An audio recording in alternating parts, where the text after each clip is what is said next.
हर तरह की मुसीबत जो है वो झेलने को तैयार हैं। इमरान खान साहब जितनी देर भी जेलों में रहेंगे वो रहने को तैयार हैं, लेकिन वो इस अमरीयत को और ये याह्या खान पार्ट 2 को नहीं मानेंगे और वो हमेशा खड़े रहेंगे अपने असूल की खातिर, अपने नज़रिए की खातिर। इमरान खान साहब ने 8 जनवरी को पूरे मुल्क में पाकिस्तान तहरीक इंसाफ को 8 फरवरी को पूरे मुल्क में और पाकिस्तान तहरीक इंसाफ को और अली अमीन गंडापुर साहब को स्पेशली ये हिदायत जारी की हैं कि पेशावर में हम पूरे KP से बहुत बड़े एक जो काफ़िले हैं वो पेशावर में जमा होंगे और हम यौम स्याह मनाएंगे और उस दिन हम शटर डाउन की भी कॉल देंगे। इसी तरह से तमाम सूबों में और तमाम पार्लियामेंट्स में जो हमारे पार्लिमानी पार्टियां हैं, टिकट होल्डर हैं, MNAs, MPs हैं, वो जो है इसमें भरपूर हिस्सा लेंगे।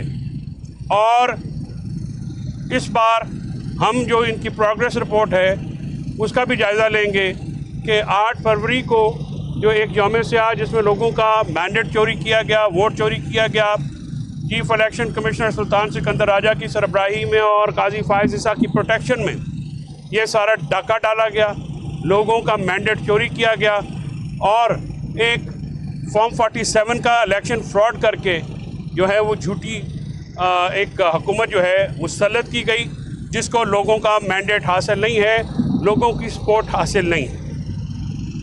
अल-कादिर ट्रस्ट के बारे में उन्होंने बात करते हुए कहा कि अल-कादिर ट्रस्ट ना तो बिलावल हाउस है जो कि जरदारी साहब ने अपनी प्रेसिडेंसी के दौर में बनवाया था, ना ही ये वन हाइट पार्क यानी नवाज शरीफ की वो प्रॉपर्टी जो कि उन्होंने मलिक रियाज साहब को बेची। और जाहिर है ये जो नज़र आता है कि उनको यहाँ पे धमकाया गया, जिससे वो प्रॉपर्टी उनके बेटे ने 18 अरब रुपए में ख़रीदी। उन्होंने ये कहा कि ये अल-कादिर ट्रस्ट गरीबों की एजुकेशन के लिए एक ट्रस्ट है जिसमें सीरत नबी के साथ दूसरे अलूम भी पढ़ाए जा रहे हैं और गरीब लोगों को पोस्ट ग्रेजुएट मुफ्त तालीम दी जा रही है। मेरे क्योंकि ये इलाके में है, जेलम में है, मैं जानता हूँ कि इस हुकूमत ने इस हुकूमत इस कदर जो है ये हवस का शिकार है कि इन्होंने कल गरीब तालिब इल्मों से मुफ्त एजुकेशन की वो जगह जो है वो छीनी और तालिब इल्मों को वहाँ से उस निकाला कैंपस से। मैं उसकी भरपूर मजम्मत करता हूँ और मैं याद कराना चाहता हूँ कि ये पंजाब हुकूमत की जो पुलिस के ज़रिए ये जो बदमाशी वहाँ पे की जा रही है इसको रोका जाए और ये गरीबों की अमानत है, हम गरीबों तक दोबारा ये पहुँचा के दम लेंगे। हम अल-कादिर को किसी सूरत भी अहले रायवंड के और जो नवाज शरीफिया जो फैमिली है इसके हाथे नहीं चढ़ने देंगे। ये वो गरीबों की अमानत है, इमरान खान साहब ने ये बनाया है और इंशाअल्लाह वो गरीबों के लिए वहाँ पे मुफ्त तालीम का सिलसिला जारी रहेगा और हम इसके लिए हर हद तक जाएंगे। आपने अल-कादिर ट्रस्ट के अकाउंट्स फ्रीज किए, आप प्रोसिक्यूशन जो है आज तक ये साबित नहीं कर सकी कि ये मनी लॉन्ड्रिंग है। ना UK कोर्ट का कोई फ़ैसला है, ना पाकिस्तानी अदालतों से ये फ़ैसला है कि ये पैसे जो हैं ये नाजायज़ ज़रिए से गए, पैसे मलिक रियाज साहब के थे। आज तक कहीं पाकिस्तानी हुकूमत ने ये कहा गया कि जी वो एनवेलप है। अब ये भी एक इंटरेस्टिंग बात यह है, खान साहब ने मुझे ये कहा कि ये जो बंद लिफाफा है उसको इन्वेस्टिगेशन अथॉरिटीज़ तो खोल सकती हैं, तो वो खोलें, उसमें क्या लिखा हुआ है वो आवाम को बताएं। वो क्यों नहीं इसमें रिकॉर्ड में पेश किया गया, वो क्यों नहीं अदालत में जज साहब ने पढ़ा, वो क्यों नहीं गवाहान के ज़रिए इसको पढ़ाया गया, क्यों नहीं पब्लिक किया गया, वो पब्लिक कर दें। 22 अप्रैल से 2022 से तो ये विराजमान हैं, ये मुसल्लत हैं इस मुल्क और कौम के ऊपर। आप इसको क्यों नहीं खोलते? आप खोलें। अगर आप में अखलाकी जुर्रत है, आप प्रोपेगेंडा करते हैं, आप झूठ बोलते हैं, आप सुबह शाम जो है यहाँ पे कल आपने PTI के साफ़ियों के रूप में PML नवाज़ के एक्टिविस्ट भेजे और उन्होंने बदतमीज़ी करने की कोशिश की, लेकिन उनको नहीं पता था कि उनका पाला खान साहब से और खान कल्ला ही काफ़ी है।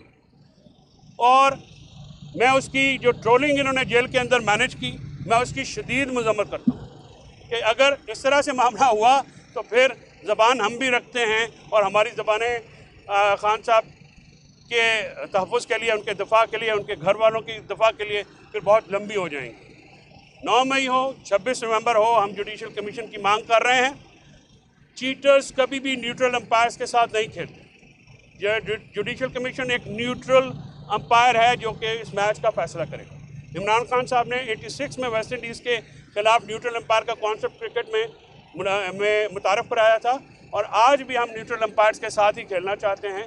और इंशाल्लाह ये मैच जो कि जमहूरियत की सरबुलंदी का मैच है, पाकिस्तान में आइन और कानून की हुक्मरानी का मैच है, पाकिस्तान में आज़ाद अदलिया और आज़ाद मीडिया की को कायम करने का मैच है, और पाकिस्तान में बुनियादी शहरी हकूक़ की हिफाजत का मैच है। ये मैच इंशाल्लाह पाकिस्तान तहरीक-ए-इंसाफ ही जीतेगी। और जितने भी आप अंपायर अपनी जानिब के ले आएँ, हमेशा आपका ये वतीरा रखा है कि आपने अपनी टीम में अपने अंपायर साथ मिला के खेले हैं, लेकिन ये भी हम मैच जो है हम इंशाल्लाह जीतेंगे। हमारे कारकुनान, हमारी पार्टी, हमारे वर्कर्स, हमारे वकला, हमारे लीडरान और सबसे बढ़ के इमरान खान और बुशरा बीबी पुरअज़म हैं अपने रिजॉल्व के लिए, अपने नज़रिए के लिए। हम कल भी खड़े थे, हम आज भी खड़े हैं। जितनी मर्ज़ी आप सज़ाएँ दे लें, ये हमें डैटर नहीं करती। आपने कल सज़ा दी और तहलील हो गया हर काम। लोगों ने पाकिस्तान नहीं, दुनिया भर में, ग्लोबल वर्ल्ड में इसकी जितनी मजम्मत की गई है, पाकिस्तान का जितना मजाक बना गया है, इस काला फैसला पाकिस्तान में पहली दफ़ा हुआ है मुस्लिम तारीख़ में कि फलाही इदारा जिसमें सीरतुन नबी के भी पढ़ाई जाती है, उसको अटैक किया गया। आज भी मदीना में हज़रत उस्मान गनी की तरफ से कायम किया गया ट्रस्ट चलता है, और उस पर लोगों की बेनिफिट होती है, आवाम की फलाह होती है। ये पहली दफ़ा हुआ है कि आप सियासी बुग़्ज़ और नाद में इस हद तक गिर गए हैं कि आपने घर की औरतों को जो है वो सज़ा दी, और आपने वो फलाही इदारा जो गरीबों की खिदमत कर रहा था उसकी ज़मीन पे कल कब्ज़ा कर लिया पंजाब पुलिस के ज़रिए, और उन्होंने वहाँ पे बंदे खड़े किए। पंजाब पुलिस का, पंजाब हुकूमत का इस ट्रस्ट से तो लेना देना नहीं है, ये तो फेडरल हुकूमत के जो है वो ट्रस्ट था, और फेडरल हुकूमत या पंजाब हुकूमत कैसे एक ट्रस्ट की ज़मीन जो है वो कब्ज़े में ले सकती है। तो इस इंतहाई शर्मनाक अमल की हम शदीद मज़म्मत करते हैं, और इंशाल्लाह हमारा रिजॉल्व है। इमरान खान ने ये कल भी कहा, ये आज भी कहा कि हम आखिरी गेंद तक खेलेंगे। मैं बिल्कुल इस आमराना निज़ाम के, आमराना रवैयों के सामने या आमराना जो डिमांड्स हैं इनके सामने वो नहीं झुकेंगे। हम जमहूरियत के लिए, रूल ऑफ लॉ के लिए, आज़ाद अदलिया के लिए, आज़ाद मीडिया के लिए और आज़ाद इंटरनेट के लिए हम बिल्कुल लड़ेंगे और आखिरी हद तक, आखिरी गेंद तक लड़ेंगे। Thank you.